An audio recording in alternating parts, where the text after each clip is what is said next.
Back at Department H, in the dead of night, we see Devon Cray as he's still in stasis. But next thing you know, brain activity is detected. Brain activity at 63%, then 98%, then next thing you know, Devon Cray wakes up. Elsewhere, back at Wolverine's pad, one of his alarms goes off, letting him know that a hull breach has been detected. The rooftop gave little resistance to his strange weapons.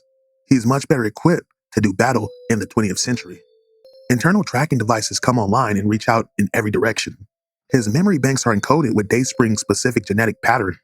If he's anywhere on this earth, Devon Cray will find him. When Wolverine gets back to Department H, he finds that Cray has escaped. A lot of people died, several casualties, no one could stop him.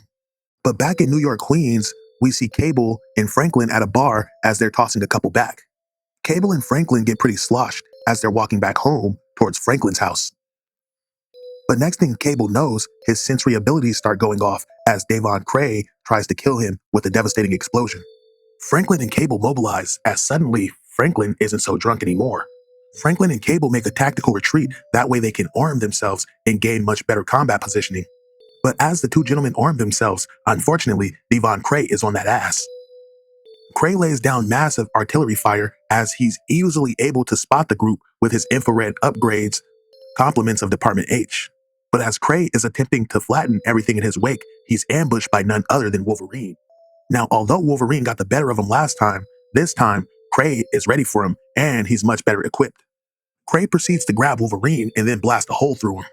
Cable spots Wolverine and tries to read his mind. Cable realizes Wolverine has a healing factor as he picks up two sets of thoughts, one Canaanite and the other a primitive feral animal. Franklin runs out there in order to draw the creature's fire and buy Cable some time.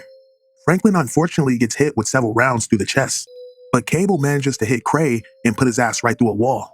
But unfortunately, it doesn't seem to be enough as Devon Cray keeps coming, and he has nothing but blood on his mind as he grabs Cable by the neck. As Cable welcomes Devon to the 20th century, he blasts him with an optic beam while Wolverine sneaks up from behind and beheads the creature. Cable goes to check on Franklin, but unfortunately, Franklin fades away as his bullet wounds are just too severe.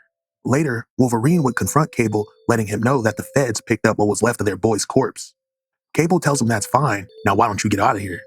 But Wolverine says he knows it's hard losing someone, but you better put that attitude in park before you end up needing another arm. Cable and Wolverine seemingly get ready to go at it, but the two decide not to kill each other, at least for the day. Cable would go on to bury his good friend in Franklin Rhodes. He's laid a friend to rest. It was his first friend, but it will not be his last in this strange era.